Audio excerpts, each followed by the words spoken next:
Bonsoir à tous. Malgré la pluie, la Bourgogne-Franche-Comté est en alerte pollen. Selon l'organisme en charge du contrôle de la qualité de l'air Atmo, le risque allergique est jugé élevé depuis aujourd'hui dans toute la région. Entre chaque averse, la pollinisation des arbres est bien présente. Les concentrations dans les airs sont élevées en pollen de noisetiers, d'aulnes et de cyprès. Cette impressionnante rixe hier à Dijon, une cinquantaine de jeunes se sont retrouvés pour s'affronter sur le parvis du centre commercial de la Toison d'Or en fin d'après-midi. Certains étaient munis de béquilles, d'autres étaient cagoulés. C'est le service de sécurité du centre commercial qui a alerté la police et a fermé l'accès au magasin.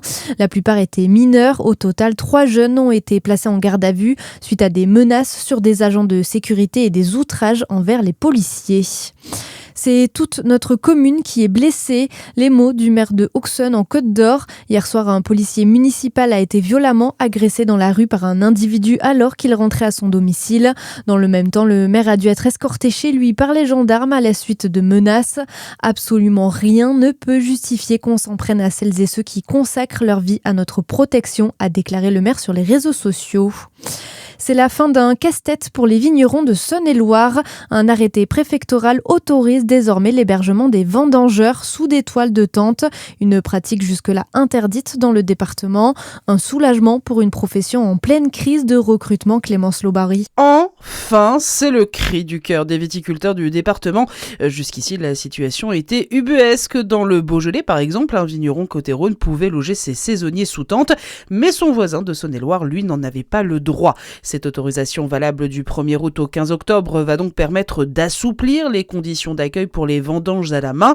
Pour les exploitants, c'est un levier indispensable. Beaucoup de saisonniers étaient refusés, faute de logements en dur. Désormais, planter sa tente directement chez le viticulteur sera possible, offrant plus de sécurité aux travailleurs et facilitant l'embauche. L'autorisation concerne 152 communes du département sous réserve du feu vert de l'inspecteur du travail.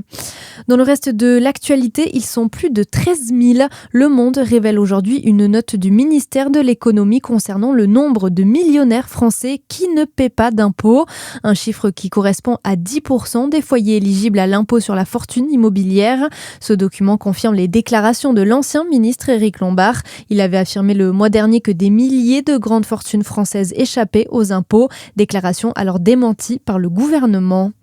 Et puis les Bleus au sommet du biathlon. Julia Simon, Océane Michelon, Camille Bénet et Lou Jean Monod décrochent la 3e médaille d'or française en relais après les hommes et le mixte.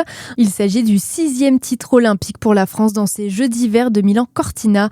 Bonne soirée sur Fréquence Plus.